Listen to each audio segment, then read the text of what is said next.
Camilla dénonce les candidats marseillais qui l'ont lâchée et parlait d'elle dans son dos. Elle quitte Shona Evans désormais et elle balance tout.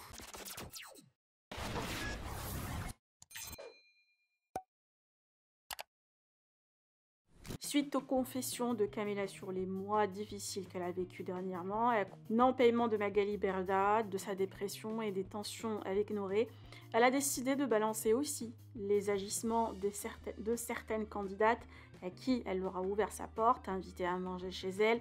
Pourtant, il parlait d'elle et l'évitait car, soi-disant, ils sont amis avec d'autres qui ne l'apprécient pas.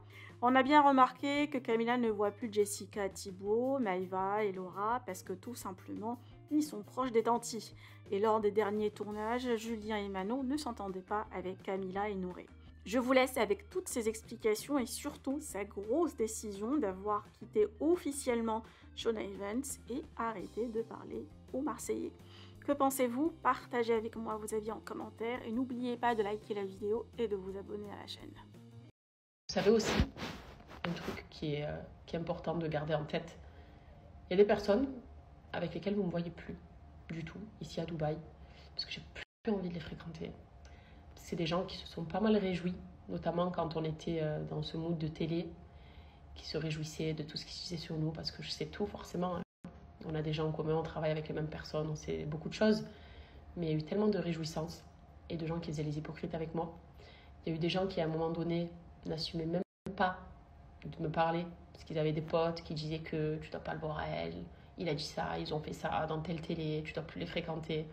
Ils n'ont pas eu le cran d'eux. Ou alors ils m'ont démonté. J'ai ouvert ma maison à des gens, que ce soit pour la nif de Kenan, que ce soit pour d'autres occasions, que ce soit pour des repas, que ce soit pour plein de trucs. Et que ce soit des personnes de télé et hors télé aussi. Parce que tout ceci, au final, on discute et voilà. Mais il y a eu plein de gens qui se sont tellement réjouis de tout ça et qui me démontaient en fait dans mon dos, alors que je leur ai jamais fait le moindre mal et que je leur ai ouvert ma porte. Et je me dis, mais ces gens-là, au final, mais bon vent. Et n'hésitez pas à supprimer des personnes aussi de votre vie. Pas que des gens toxiques. J'ai supprimé les gens toxiques aussi, forcément. Mais parfois, il y a des gens qui sont pas très toxiques, mais qui se réjouissent de la toxicité qu'il y a autour de vous et qui vous tendent pas la main, en fait, tout simplement, alors que tu aimerais bien parce que tu pensais créer des petites relations, mais en fait, pas du tout. Pas du tout, du tout. Et ça peut rejoindre le truc de on va devoir réussir, mais pas mieux que toi, dans le sens où c'est enfin la terre, celle-là. Mais pas du tout. Pas du tout. Et ça, c'est valable chez tout le monde. Mettez-vous le bien dans la tête aussi. Là, je pense que je vais le garder pour une prochaine KN session, peut-être. Voilà. Mais en tout cas, écoutez, merci de m'avoir écouté. Pour les personnes qui ont regardé cette story jusqu'au bout sans faire trop ça, parce que j'ai peut-être trop parlé. Je sais que ça arrive quand tu vois quelqu'un qui parle trop, tu fais. Mais bon, là j'ai ouvert mon cœur, donc merci. Vous voyez. Et ça, je me suis dit que c'était hors de question, et c'est d'ailleurs pour ça que j'ai craqué. Voilà, c'est pour ça que j'ai craqué et que ça m'a mis une vraie claque parce que j'ai pris des décisions suite à ça, que ma vie professionnelle en tout cas va changer du tout au tout, que je compte renaître en fait de ce point de vue-là, d'un point de vue professionnel et changer totalement d'optique, changer sur plein de choses parce que j'avais peut-être besoin encore une fois de cette dernière claque, de cette dernière avalanche d'angoisse pour me dire non, stop. Là, c'est la Cam qui s'est relevée. Là, c'est la vraie Cam qui, du coup, est prête et capable surtout à surmonter plein de choses parce qu'au final, je m'en sers comme une force de cette dépression. Ça m'a mise plus bas que terre, mais ça m'a montré que c'est pas du tout la vie que je voulais et que c'est pas dans ma nature. J'ai craqué comme une jeune maman, je pense, qui avait encore certainement quelques hormones et qui avait mal au cœur de trop de choses. Mais craquer, c'est pas éternel. Dans ce processus de guérison, en dehors aussi de l'amour que Noré me porte, ça m'a aidé à 1 000 000%. Enfin, 1 million. Je suis marseillaise, vous savez que j'ai le million facile, mais ça m'a aidé au plus haut point. Voilà, l'amour j'ai ma mère qui est avec moi, je suis entourée. Ceux qui m'aiment vraiment, m'aiment réellement et ça fait énormément de bien. Parce que je pense que quand tu as mal, la seule chose dont tu as besoin, c'est juste de l'amour, de la gentillesse et de l'attention. J'avais besoin d'attention, même si j'en ai tout le temps. Non, il m'en donne tout le temps, mais parfois tu as besoin de plus, je crois. Et en dehors de ça, eh bien, il y a eu des choses aussi qui ont fait que ça me redonne confiance sur beaucoup de trucs.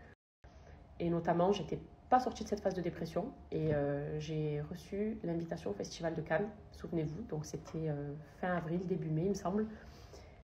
Et j'en revenais pas, je me suis dit, moi, au Festival de Cannes, parce qu'il faut savoir que quand tu fais de la télé, tu es catalogué, blacklisté de tout. Et vraiment, je dirais que peut-être 90% des en général n'aboutissent pas à grand-chose, ou du moins triment pour. Et je sais de quoi je parle. Et là, me dire que j'étais dégoûtée d'avoir repris ça, que je voulais m'en dépatouiller et me dire que c'est loin derrière moi. Puis je suis invitée par une grande agence, une agence qui gère que des mannequins et des célébrités. D'ailleurs, petit big up à ceux qui pensaient que j'avais acheté une place ou je ne sais quoi. Moi, je vais claquer de l'argent pour faire le Festival de Cannes. Mais oh, j'ai reçu une invite et j'en revenais pas. Et d'ailleurs, c'est grâce à des personnes que j'embrasse très fort et qui vont se reconnaître dans cette story. Et je me suis dit, purée, mais c'est hyper gratifiant. Ça a été énormément critiqué de se dire qu'est-ce qu'une influenceuse fait là-bas, mais je m'en fous, je l'ai fait. Mais je me suis dit, waouh, c'est trop bien. Professionnellement, c'est hyper enrichissant et ça me fait trop plaisir. Donc ça m'a redonné goût à l'univers professionnel, justement, dans lequel j'avais plus aucun goût. Et j'étais heureuse et je me suis dit, c'est peut-être le début d'un renouveau. Ça a été le début d'un renouveau, puisque j'ai après, là, avant de rentrer à Dubaï, donc fin de l'été, fait la Mostra de Venise. La Mostra de Venise qui est le festival du cinéma. Donc c'est quelque chose hyper gratifiant et j'ai encore une fois été invitée. J'ai eu mon accréditation, donc tu payes rien. Il y a beaucoup trop de gens qui pensaient, d'ailleurs je l'ai tellement lu mais j'ai jamais réagi sur ça, mais on en parle tant qu'à faire, on y est, j'ai ouvert mon cœur, je l'ouvre dans tout, je m'en fous. Et j'ai tellement lu, ils payent leur place ou je ne sais trop quoi. Mais jamais de la vie. Il y a peut-être certaines personnes qui le font puisque je sais que ça se fait. Mais je ne mettrai jamais 1 euro dans ça. Je suis pas folle. Et puis, ça n'a plus le même prestige, ça n'a plus le même goût. Je le dis plus avec autant de fierté à ma mère. Sinon, je dis, maman, j'ai trouvé un bon plan, un filon, parce que je vais... Non, là, c'était maman, je suis invitée. Ma mère, elle avait les larmes aux yeux. Elle m'a dit, ma fille, à la Mostra de Venise. Je dis, oui, maman. Et pas tout le monde a eu son accréditation. Donc, je me dis, mais waouh, quel privilège. Et surtout, quand tu te dis, tu retournes ta tête, c'est la télé. Et en fait, j'ai réussi à me détacher de la mauvaise image que certaines ont parfois. Alors, pas toutes. Encore une fois, pas toutes, mais souvent c'est ça. Et je m'étais dit, pourquoi je suis retombée là-dedans? Je suis dégoûtée, moi qui aspirais à de belles choses. Pourquoi j'ai fait cette erreur? Et en fait, je me suis dit, le bon Dieu, il a effacé les peurs et les craintes que j'avais. Et au contraire, il m'a permis de reprendre un autre chemin totalement différent et de me dire, Camilla, ne t'inquiète pas, je suis là et tu accompliras des belles choses et tu réaliseras tes rêves. Et ça m'a donné confiance en moi et ça m'a rendue heureuse forcément.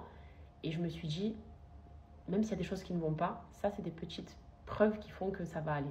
Même si pour vous, c'est peut-être pas grand-chose, mais pour moi, ça a été un bel accomplissement cette année, puisque c'était les plus belles choses auxquelles je pouvais participer, en fait, auxquelles je pouvais être invitée, et surtout par une grosse agence de mode. Et encore une fois, ça m'a pour stopper de parler de moi, puisque je vous ai clairement ouvert mon cœur et raconté mon histoire et ce par quoi je suis passée. Vous devez être dans votre lit, là, parce qu'il est tard. Donc, regardez cette story dans votre lit, ou peut-être que vous la regarderez demain matin, quand il fera jour. Mais le message que j'ai à vous faire passer, puisque quand je vous ai parlé de cette petite déprime il y a 2 jours, j'ai reçu tellement. Les influenceurs n'en parlent jamais, ou très peu, pas tous en tout cas, mais je vis une dépression pour des raisons X, et enfin, des choses très différentes, peut-être de ce que je peux vivre. Des dépressions suite à des divorces, à la perte de proches, à des problèmes financiers, à des pertes de boulot, à des déceptions amoureuses, des déceptions amicales. Vraiment, chaque dépression à une cause différente. Quand je dis la mort, c'est dans le vrai sens du terme. J'étais pas face à la mort, j'étais pas face à la maladie. C'est pour ça que j'ai vachement relativisé aussi en me disant tu n'as pas le droit